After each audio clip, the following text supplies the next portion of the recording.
Wesh la famille!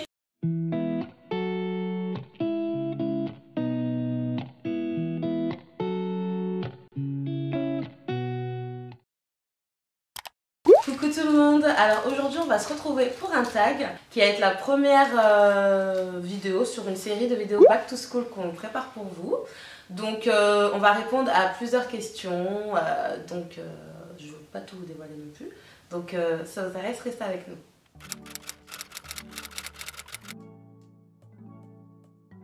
Alors je pense avoir été une élève sérieuse, motivée, acharnée parce que chez moi l'école c'est très important. Ma mère elle nous a toujours dit qu'on pouvait faire ce qu'on voulait mais que dans ce qu'on voulait faire il fallait qu'on soit bon. Et donc du coup voilà, j'étais je pense quelqu'un de sérieuse, motivée, déterminée. Alors moi me concernant, j'étais plutôt une élève moyenne, voire très moyenne. J'avais pas de très bonnes notes.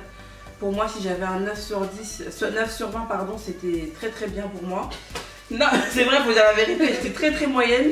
Mais j'étais une personne quand même qui, en fait, je compensais mes mauvaises notes par la participation. J'étais une fille qui participait beaucoup et du coup, bah, j'avais beaucoup de compliments au niveau des profs, même si j'avais des sales notes. Bah moi j'étais une élève comme Samia, j'étais une bonne élève. J'étais dans une école privée catholique de petite section au lycée, donc j'avais pas trop le choix en fait. Donc quand vous avez les bonnes sœurs derrière vous, là, il faut travailler, vous avez plus le choix. Moi j'étais une élève, une bonne élève.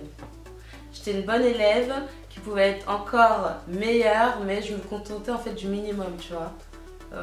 Parce que je savais que ça allait le faire. Mais on me disait toujours, c'est dommage que tu n'exploites pas plus, parce que si tu exploites plus, bah, tu seras genre au sommet, mieux, tu vois. Mais j'étais une bonne élève, j'aimais bien l'école. Franchement, j'aimais bien l'école.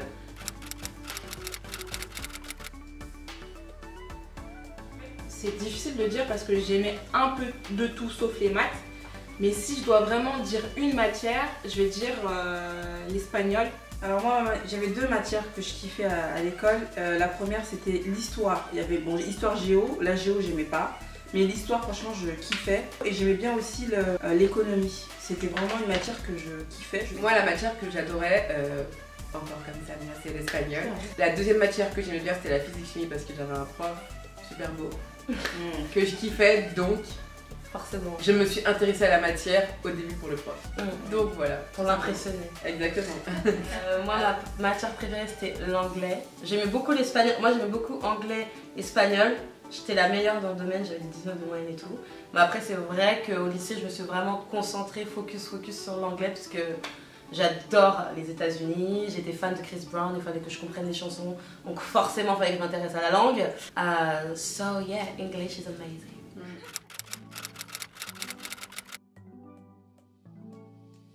Sans aucun doute, c'est les mathématiques.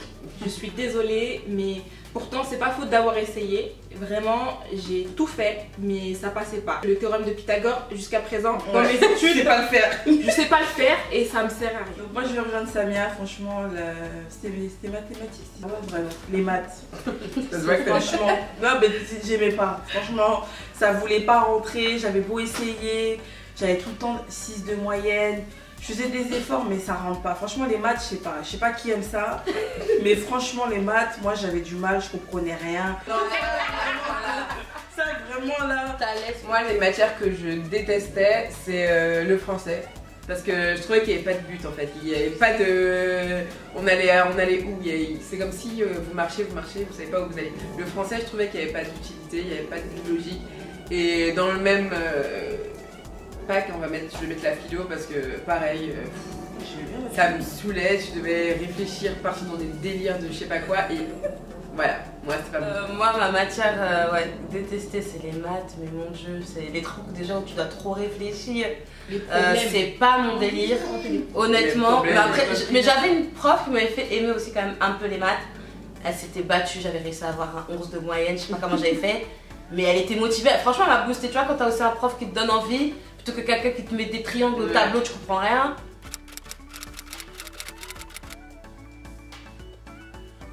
Moi j'hésite mais je dirais que les vrais bails c'est collège-lycée. Franchement moi, mes meilleurs souvenirs, meilleurs moments c'est collège-lycée. Franchement pour moi je dirais le collège. Parce que le collège, on passe un cap quoi. On est plus adulte, moi c'est la première fois que j'ai eu des Air Max, enfin voilà. Ouais, moi c'est pareil, collège, lycée, c'est kiff kiff. Voilà, c'est les meilleures années, les plus beaux délires. Après, bon, moi je pouvais pas mettre des Air Max et tout parce que c'est pas possible. Mais non, le truc c'est que moi j'étais dans une école où il y avait un uniforme, donc du coup il n'y avait pas de différence. Genre, peut-être un t-shirt Nike, moi j'ai un truc machin. On avait tous t-shirt blanc, jupe à carreaux, short à carreaux, bref. Et du coup on arrivait à créer un espèce de cocon univers. Et aussi, moi, t'es dans la même classe de la même personne que tu sois un peu, enfin, deux petites sections jusqu'en terminale, à part quand tu trouves ta branche. Mais du coup, t'avais le même cocon, les mêmes copines du début à la fin, et c'est comme une famille en fait. Ça, c'est bien, et du coup, c'était cool. Ouais, moi aussi, collège, lycée, c'était les plus belles années, les plus beaux délires, les conneries, les copines et tout.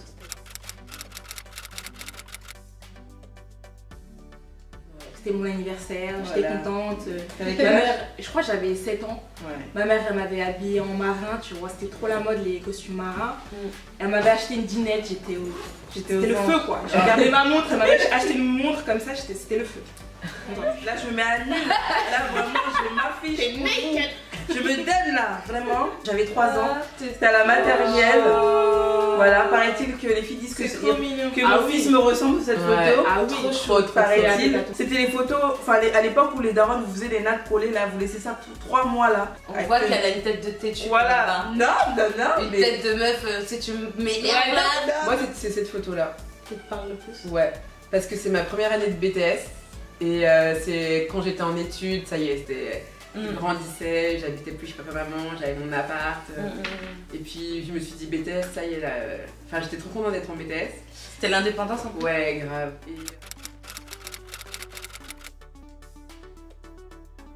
Il y a 2 profs qui m'ont marqué.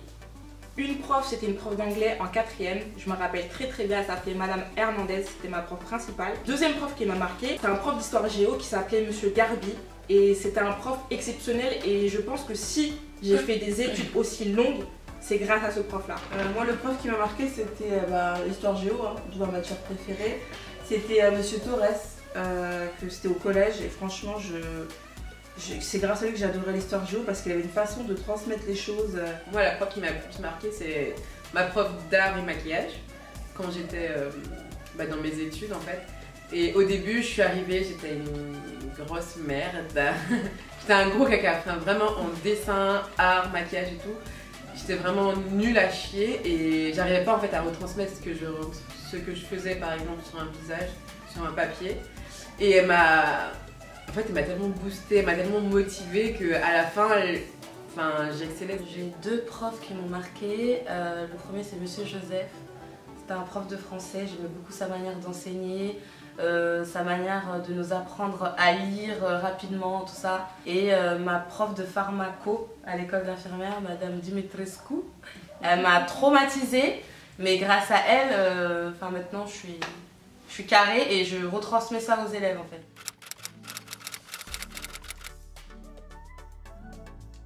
Comme vous pourrez voir, ça justifiera ce que j'ai dit sur le fait que je suis quelqu'un de motivé, que je suis quelqu'un de sérieux. À part les maths où j'étais vraiment nulle, le reste ça allait quoi. Élève plutôt moyenne. Toujours le point noir des mathématiques. 6,8 sur 20. Ouais, les mathématiques j'avais du mal. Mais j'étais plutôt moyenne en fait. J'avais 10 de moyenne. Ouais voilà, j'étais moyenne, comme j'ai dit. À l'époque, j'étais une sportive, une athlète. En tout cas, J'avais toujours la... une Usain Bolt en plus. Ah ouais, franchement j'avais toujours des bonnes notes en EPS. Parce que je me disais, c'est la seule matière que j'aime bien et où je peux rattraper des points pour le bac. Donc du coup je me donnais à fond. J'étais toujours à la prof. Ah non. Toujours la sur 200, mon nom à la fin. C'est quoi ça? Toujours la dernière au crâne. L'affiche. En plus, c'est quand il y a ton nom pour les là, t'es là, t'arrives là. Les gens sont fatigués déjà. Les gens sont rentrés même. Ils sont rentrés chez eux. Ils ont déjà vu leur. Mais là, t'arrives équipé avec tes baskets, t'es 200ème. Non mais allô quoi, franchement. Au niveau de mes bulletins, élève, ça va, plutôt sérieuse. Ça se voyait exactement les matières que j'aimais, les matières que j'aimais pas. C'était vraiment en dents de scie. Ouais, moi pareil. On voyait ce que j'aimais, on voyait ce que j'aimais pas. À partir du moment où j'aime, ça va, déjà c'est bien. Mais quand j'aime pas, forcément ça se ressent aussi.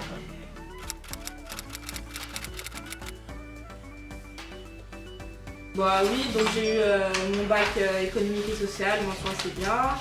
Ensuite, j'ai fait du droit, donc j'ai eu ma licence. J'ai eu un master 1 droit privé et sciences criminelles, master 2 propriété intellectuelle. Et récemment, je viens d'avoir le barreau et je suis en train d'avoir le CAPA, le diplôme pour devenir avocat. Congratulations! Moi j'ai fait un bac, je sais plus c'est quel, je crois que c'était administratif après. Administratif, je sais plus quoi, communication. Après j'ai fait un BTS assistante de gestion PME PMI que j'ai eu. Après franchement je voulais être assistante sociale mais malheureusement l'école m'a refusé, donc du coup j'ai fait une licence pour avoir la bourse, hein, j'ai la vérité. Donc recrue de service, je voulais la bourse et comme je n'avais pas de travail je me suis dit bah autant mieux avoir la bourse, donc j'ai fait une licence IPAG. C'est pour travailler dans les administrations que j'ai eu, bizarrement. Et après ça, j'ai arrêté. Pour moi, j'avais le BTS, c'était très bien pour ma mère. Je voulais pas aller faire des longues études, c'était pas mon but. Donc voilà. Moi, j'ai eu mon bac ES. Après, j'ai passé mon CAP esthétique, bac pro esthétique, BTS esthétique. Toute ma vie a été dans l'esthétique. Vous voyez, moi je suis le genre de personne, j'aime pas trop changer en fait. Même collège, même lycée, même école, même diplôme, je suis dans le lycée de la même branche. Et après, j'ai une formation massage du monde, encore dans l'esthétique. Donc voilà. Bah, mon premier diplôme, quand même, faut le dire, c'est le brevet. Même si c'est pas un diplôme qui compte, mais c'est symbolique. Donc j'ai eu mon brevet des collèges, voilà. Et après, j'ai eu mon bac L et mon diplôme d'état, infirmière. Voilà, en grade licence. Donc on espère vraiment que le tag vous a plu. Donc c'est des questions qu'on a inventées. Donc on a essayé de sortir un peu des tags habituels sur le back to school. Ouais. Donc n'hésitez pas vous également à répondre aux questions du tag. À le reproduire, à nous donner vos réponses. Voilà. Exactement. Qu'est-ce que vous en pensez? Ça nous intéresse. Et puis n'hésitez pas à liker la vidéo, à commenter. Si jamais vous avez le même diplôme que peut-être nous, on va se retrouver. Et du coup voilà, n'hésitez pas à liker, commenter, partager et surtout vous abonner. Et activer la cloche bien sûr. Exactement. Donc voilà, on vous fait des bisous et on vous dit à la prochaine. Ciao la famille.